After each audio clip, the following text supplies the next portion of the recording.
Beberapa kali diserang calon presiden dari Partai Nasdem, Anies Baswedan, secara terang-terangan membahas janji lamanya dengan Prabowo Subianto. Rupanya Anies mengakui pernah berjanji para Ketua Umum Partai Gerindra, Prabowo Subianto, yaitu janji tak akan jadi capres jika Prabowo Subianto juga maju dalam Pilpres.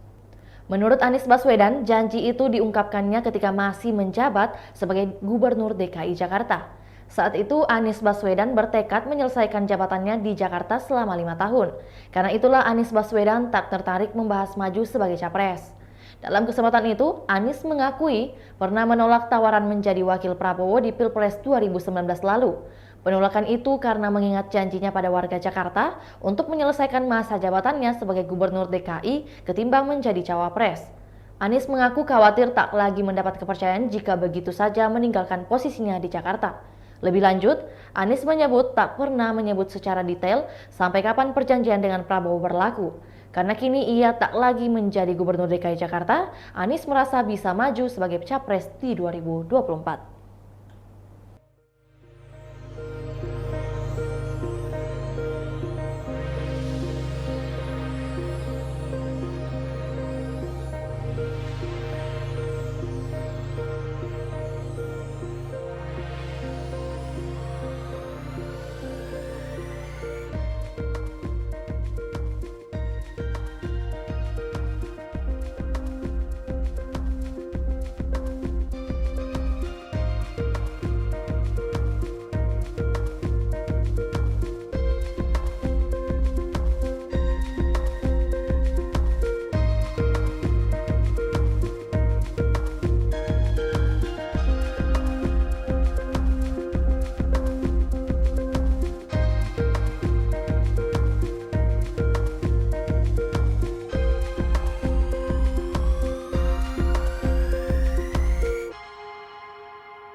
Itulah tadi berita hot news kita pada hari ini. Saksikan berita hot news lainnya hanya di kanal YouTube dan Facebook Tribun Timur.